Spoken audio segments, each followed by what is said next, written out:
एक बात आपसे पूछता हूँ। मैं यहाँ हाजिर आया, जिस वक्त मैं आया उस वक्त आप तमामी हजरात खड़े हुए, आए, मेरे हाथों को चूमा, मेरी इज़्ज़त में खड़े हुए, मुझे फूल पहनाए वग़ैरह वग़ैरह, इज़्ज़त दी। सबको अच्छा लगता है, मुझे भी अच्छा लगा। इंसानी फितरत है कि जिसको इज़्ज़त दी जाती है अच्छा लगता है।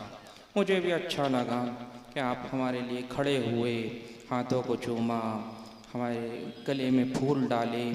लेकिन एक सवाल करता हूँ, क्या कभी इस तरीक़े से अपने वालिदैन को इज़्ज़त दी थी आपने? जिस तरीक़े से आप मेरे अदब में खड़े हो रहे थे, मेरे हाथों को चूम रहे थे, इस तरीक़े से आपने कभी अपने वालिदैन के लिए खड़े हुए थे? कभी आपने अपने वालिदैन के हाथों को चूमा था? क्या इस तरीक़े से आपने अपने वालिद के हाथों को चूमा था, अपनी माँ के हाथों को चूमा था? मैं यहाँ थोड़ी देर के लिए आया, आपने मेरे हाथों को चूमा, मैं चला जाऊँगा। लेकिन मुसलमानों, तुम्हारे वालिद, तुम्हारा बाप जब तुम छोटे थे तो दिन और रात कड़ी धूप में मेहनत करके तुम्हारे लिए कमा के लाया करता था। तुम्हारी माँ चूल्हे पे रोटी पकाती थी और तुमको दूध पिलाती थी। मैं यहाँ आया, तुमने मेरे हाथों को चूमा, मुझे इज़्ज़त दे दी। मुझे सही से जानते नहीं, पहचानते नहीं, बस तुमने एक जान लिया कि नहीं बिलग्राम शरीफ के हैं, तो तुमने इज़्ज़त दे दी। लेकिन वही माँ, वही बाप जिसने तुमको बड़ा करके इतना बड़ा कर दिया, कभी तुमने उसके हाथों को चूमा, उसको इज़्ज़त दी? हाँ? तो एक बात याद रखना मुसलमानों, मुझे इज़्ज़त देने से पहले अपने वालिदैन को इज़्ज़त देना, मेरा इज़्ज़त देना उसी वक्त तुम्हारे काम आएगा कि पहले अपने वालिदैन को इज़्ज़त। कुरान मुक़द्दसा में अल्लाह ताला ने एक जगह इरशाद फरमाया, ववसैनल इंसान बिवालिदिही हुस्ना, और हमने इंसान को वसीयत की अपने वालिदैन के साथ अच्छा बर्ताव करे, हुस्ने सुलूक करे, है ना। अल्लाह ताला इरशाद फरमा रहा वसीयत। तकरीबन कुरान पाक में 7 या 8 मरतबा आया है कि अपने वालिदैन के साथ भलाई करो। कहीं वबी वालिदैन हुस्ना आया है, कभी वबी वालिदैन एहसाना आया है। अगर कुरान में कभी कभी किसी बात को एक मरतबा कह दिया गया तो कहीं पर वो फ़र्ज़ हो गई, कहीं पर वाजिब हो गई। लेकिन वालिदैन की ताज़ीम के लिए, उनकी फरमाबरदारी के लिए 7 या 8 मरतबा फरमाया। तो यहाँ से जाइएगा, सबसे पहले अपने वालिदैन की इज़्ज़त करिएगा, उनकी ताज़ीम करिएगा। अगर आपके वालिदैन आपसे नाराज़ हैं तो पहले उनसे माफ़ी मांगिएगा। किसी आप कुछ भी कर लेंगे लेकिन वालिदैन की नाफरमानी करेंगे, सब बेकार है। आप कुछ भी कर लीजिएगा लेकिन वालिदैन की नाफरमानी की, सब बेकार है। आज बहुत से लोग हमारे पास, हम यहाँ छिबरामू में मेरे पास आते हैं, मेरे चचा वैस मुस्तफ़ा साहब के पास जाते हैं, मेरे वालिद के पास जाते हैं। लेकिन मुसलमानों, कभी तुमने अपनी माँ के पास गए थे?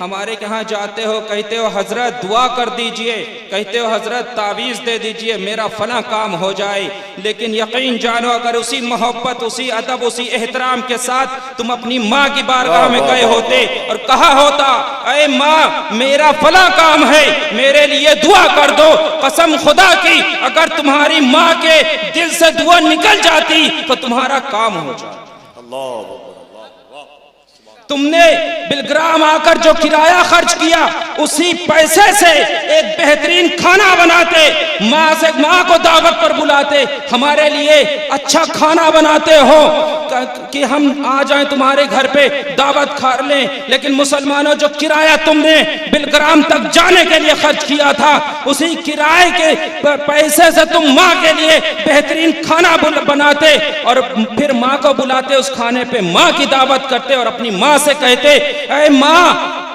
मैंने तेरे लिए ये इंतज़ाम किया है। माँ खाना खाती, फिर माँ की बारगाह में अर्ज़ करते, ऐ माँ आज मेरे लिए अपने रब की बारगाह में हाथों को उठाकर दुआ फरमा दे कि मेरा फला काम हो जाए।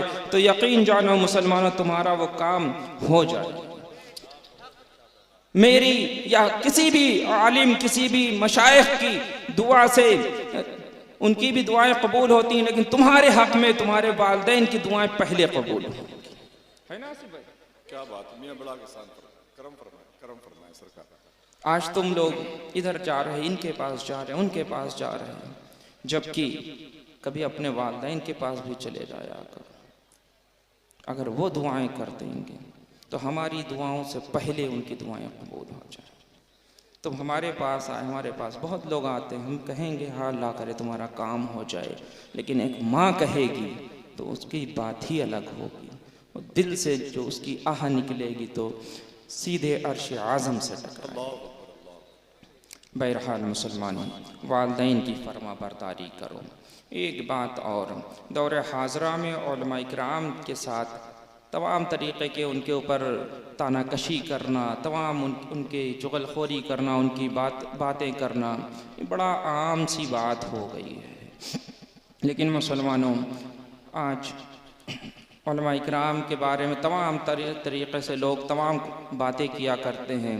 नहीं, ये आलिम दीन वाजिबुल एहतराम है, इनकी इज़्ज़त करो। मुसलमानों, अगर मैं सैयदज़ादा हूँ, मेरी सैयदज़ादा होने की निस्बत से तुम मेरा अदब करते हो तो ये भी नाइबे रसूल हैं, इनका भी अदब तुम्हारे ऊपर लाजिम है। अगर आले रसूल का अदब तुम्हारे ऊपर लाजिम है तो इन नाइबे रसूल का भी अदब तुम्हारे ऊपर लाजिम है। इनकी बातें ये जाने, इनका रब जाने। तुम्हारा काम है अपने उलमा की ताज़ीम करना, अपने उलमा का अदब करना। तुम अपना काम करते रहो, वो जाने, उनकी बातें जाने, उनका रब जाने। आज से उलमा इकराम की ताज़ीम करते रहे। एक बात और जो सबसे अहम और ज़रूरी बात है कि मुसलमानों, हमारा मसलक आला हज़रत है। हमारा मसलक आला हज़रत है। जो भी दुनिया में आया उसको जाना है। हमको भी इस दुनिया से रुखसत होना है, तुम्हें भी इस दुनिया से रुखसत होना है। लेकिन दुनिया भी एक तरीक़ा है, एक रस्म है, एक रवाज है कि जब एक बाप दुनिया से रुखसत होने लगता है तो आखिरी वक्त में या उससे कब्ल अपनी आल औलाद को बुलाता है, अपने बच्चों को बुलाता है। अक्सर देखा गया है कि जायदाद की तकसीम करता है।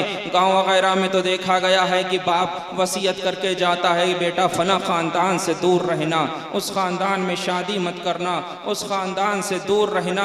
लेकिन मुसलमानों, जब ऐसा वक्त आए तुम अपनी आल औलाद को बुलाना, अपने बेटों को बुलाना, और जिस वक्त तुम अपनी जायदाद की तकसीम कर रहे हो ना, उस वक्त मेरी इस बात को याद रखना। जब अपने बेटे से कहना कि बेटा मैं तुझे फला दुकान का वारिस बना रहा हूँ, तो उससे सबसे पहले कहना कि बेटा हमारा मसलक आला हजरत है। बेटा जब तक तो इस मसलक पर कायम रहेगा मेरी जायदाद का वारिस बनकर रहेगा।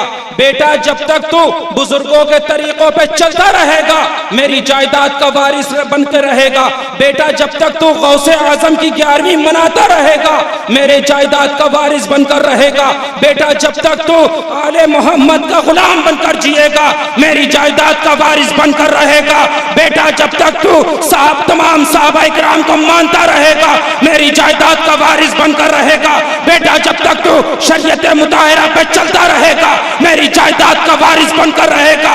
बेटा जब तक तो नबी का मीलाद मनाता रहेगा मेरी जायदाद का वारिस बनकर रहेगा। बेटा जब तक तो नबी को नबी आखिर ज़मा मानता रहेगा मेरी जायदाद का वारिस बनकर रहेगा।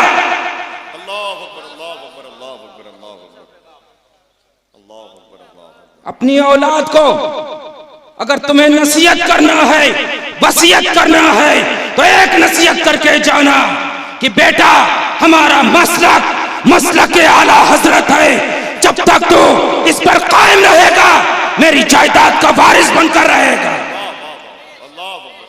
तुम दुनिया से रुखसत हो जाओगे, लेकिन अपने बेटे के अकीदे के मजबूत करके जाओगे, तुम दुनिया से रुखसत हो जाओगे।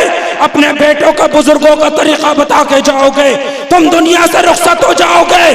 बेटे को आले मोहम्मद का गुलाम बनकर जीने की तलकीन करके जाओगे, तुम दुनिया से रुखसत हो जाओगे। बेटे को शरीयत मुताहरा पे चलने की तलकीन करके जाओगे, तुम दुनिया से रुखसत हो जाओगे। बेटे को मिलाद मुस्तफा मनाने की तलकीन करके जाओगे। और मैं अक्सर एक बात कहा करता हूं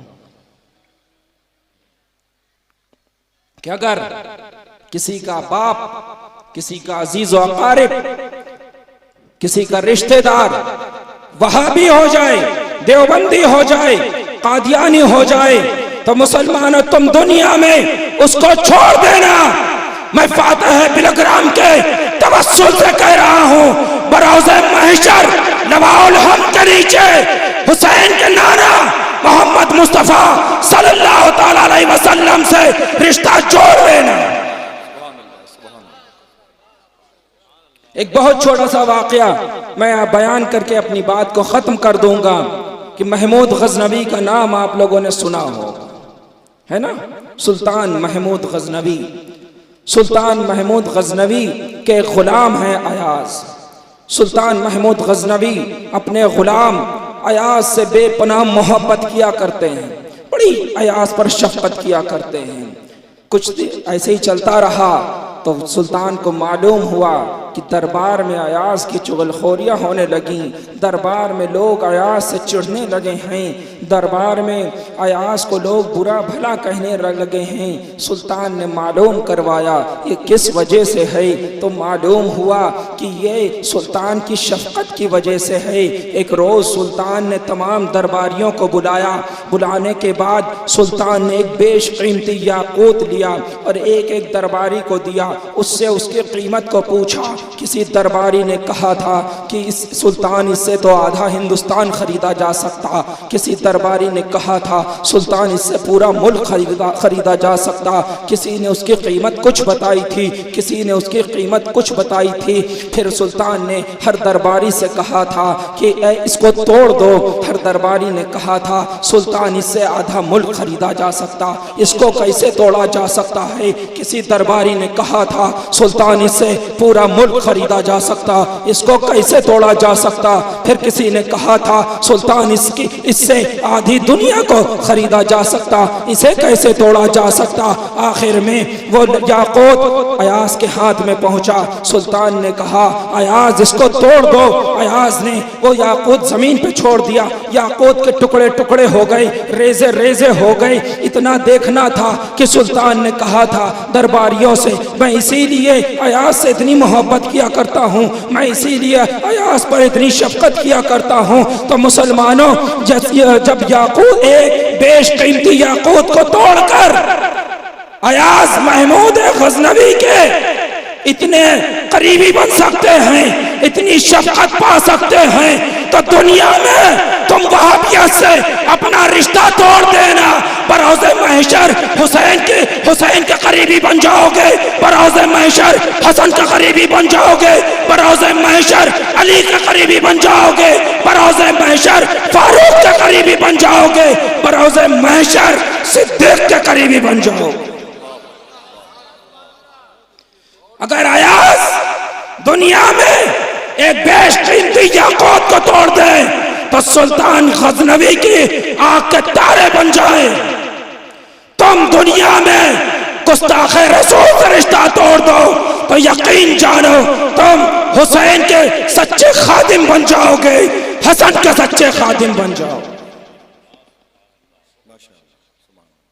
तो मुसलमानों हमारा मसलक आला हजरत है, इस पर मजबूती से कायम रहो।